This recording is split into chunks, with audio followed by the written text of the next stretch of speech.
नमस्कार, मैं Uday Shankar. News bioscope में आप सबों का स्वागत है। सीएम की याचिका पर अदालत में एक दिन बाद सुनवाई होनी है और इसी के साथ जो टकराव का खेल शुरू हुआ है वो काफी दिलचस्प मोड़ पर पहुंचता दिखाई दे रहा है, क्योंकि सीएम की तरफ से धारा 50 और 63 को चुनौती दी गई है। पीएमएलए की जो धारा है उसे सीएम हेमंत सोरेन ने अदालत में चुनौती दी है। हम आपको बता दें कि धारा 50 में यह है कि ईडी पूछताछ के दौरान किसी को भी गिरफ्तार कर सकती है। सीएम की तरफ से कहा गया है कि यह उचित नहीं है, इस पर रोक लगाई जानी चाहिए, जिस पर 11 तारीख को सुनवाई होनी है। दिल्ली से विशेष स्पेशल अधिवक्ता इसमें शामिल होंगे और इसमें बहस करेंगे।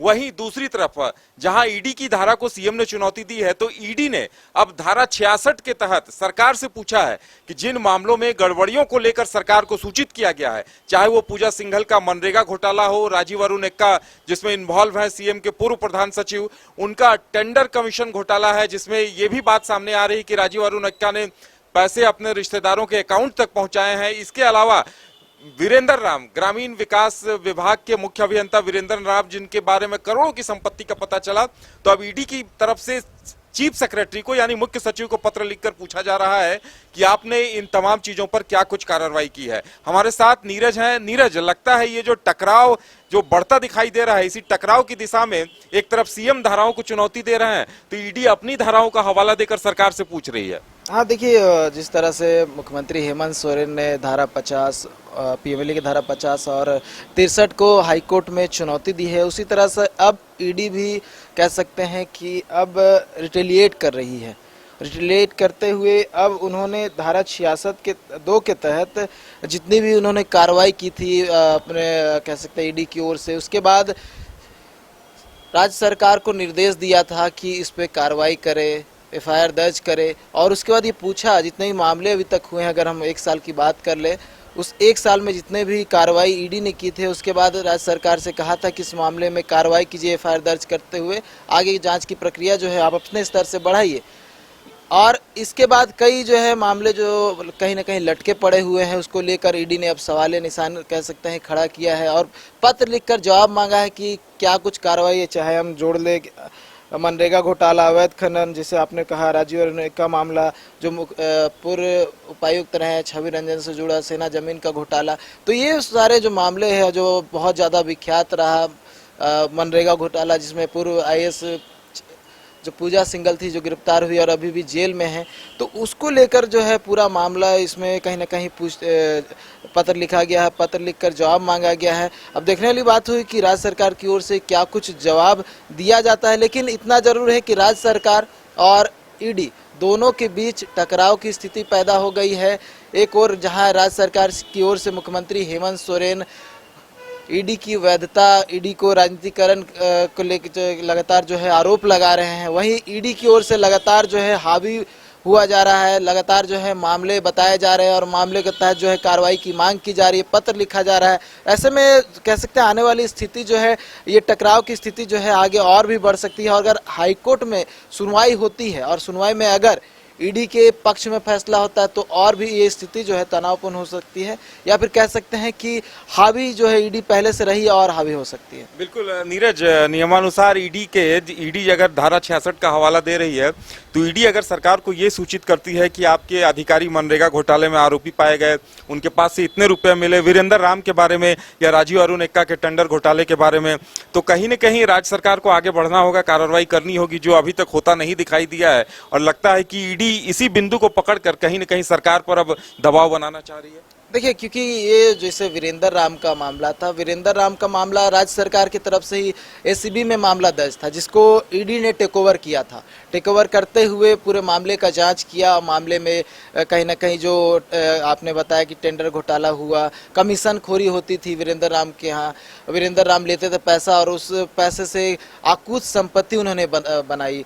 चाहे अगर रांची की बात कर ले, जमशेदपुर की बात कर ले, दिल्ली की बात कर ले, उनके परिवार वालों ने उसी पैसे से कह सकते हैं कि एक आरामदायक जिंदगी शुरू की। अब ये बातें बीच में शामिल हुई। वीरेंद्र राम के बेटे के घर से इतने कपड़े मिले थे कि वो एक बार नए कपड़े खरीद कर पहनते थे और उसे रख दिया करते थे, कमरे में अंबार मिला था। जी बिल्कुल, तो एक आधार दिया गया कि आप कार्रवाई क्यों नहीं करें।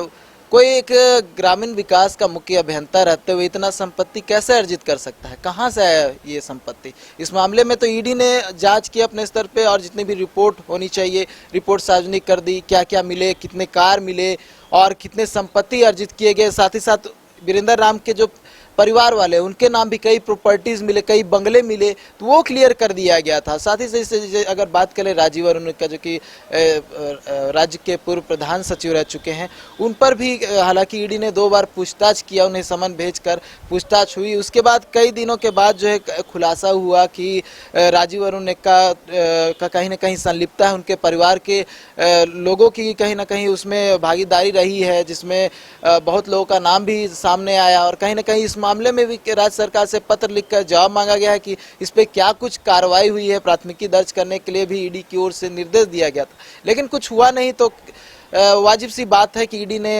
सवाल खड़ा किया है और जवाब मांगा है। बिल्कुल, देखिए, प्रेम प्रकाश के यहाँ से लाखों का विदेशी कछुआ मिलता है, वीरेंद्र राम के यहाँ से करोड़ों की कारें मिलती हैं। सिर्फ इतना ही नहीं, उनके बेटे के दिल्ली के फ्लैट से नए नए कपड़ों का अंबार मिलता है, जिन्हें उनके बेटे एक बार पहन के छोड़ दिया करते थे, यानी धुलवाने की जहमत नहीं उठाते थे। तो पूजा सिंघल के घर से 20-22 करोड़ रुपए मिल गए। इसी तरह से और भी कई मामले हैं। राजीव अरुण का टेंडर कमीशन घोटाले में फंसते नजर आ रहे हैं।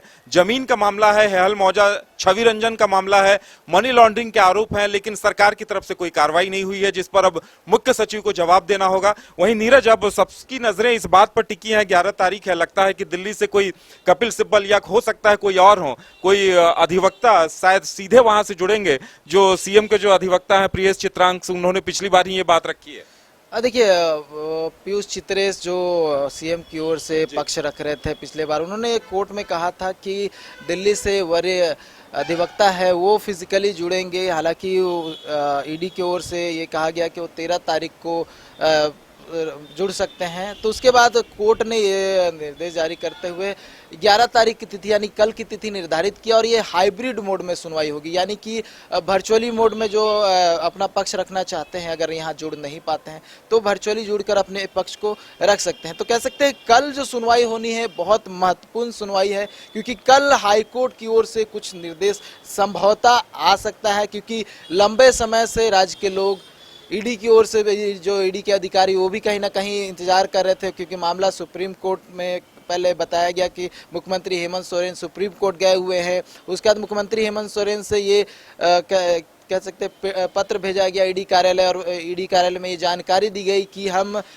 कोर्ट मूव कर चुके हैं, ऐसे में आप आगे कार्रवाई ना करें, किसी तरह की कार्रवाई ना करें, इंतजार करें कोर्ट के निर्देश का। उसके बाद जब सुप्रीम कोर्ट से हाई कोर्ट जाने को कहा गया, फिर भी मुख्यमंत्री हेमंत सोरेन की ओर से ये कहा गया कि हम हाई कोर्ट मूव किए हुए हैं, ऐसे में आप इंतजार करें, हाई कोर्ट का कुछ निर्देश आएगा तभी हम आगे बढ़ेंगे। तो अब ऐसे में ईडी और मुख्यमंत्री दोनों का इंतजार रहेगा कल के दिन का, कि कल क्या कुछ होता है। और जो राज्य के लोग हैं, क्योंकि उन्हें भी सारी बात की खबर है क्या कुछ राज्य में हो रहा है, तो कहीं ना कहीं राज्य के लोग भी इस खबर पर अपनी निगरानी बनाए रखेंगे। तो कल उदय गंभीर मुद्दा है राज्य के लिए और अहम मसला है, तो कल देखने वाली बात हुई क्या कुछ। तो बिल्कुल, सरकार और ईडी के बीच धाराओं का हवाला देकर टकराव की स्थिति बनी हुई है, उहापोह की स्थिति है। अब नजरें सबकी अदालती कार्रवाई पर टिकी हुई है कि 11 अक्टूबर को हाई कोर्ट क्या कुछ कहती है, क्योंकि दिल्ली से भी वरिष्ठ अधिवक्ता विशेषज्ञ हैं जो सीएम हेमंत सोरेन की तरफ से अपनी बात रखेंगे। तो सबकी नजरें इस बात पर होंगी कि क्या कुछ होता है। फिलहाल हमें दीजिए इजाजत, पल पल की अपडेट हम आपको देते रहेंगे। देखते रहिए न्यूज बाइस्कोप। नमस्कार। IIT जी नीट एस्पिरेंट्स के सपने को पंख देने आ गया है कंप्लीट सॉल्यूशन इंस्टीट्यूट। यहाँ है smart classroom, 1-to-1 doubt clearing session, ask the expert, video solution और भी बहुत कुछ। मतलब हम करेंगे आपको गाइड, बनेंगे आपके mentor. Foundation classes from class 6 onwards for your bright future. Visit complete solution institute.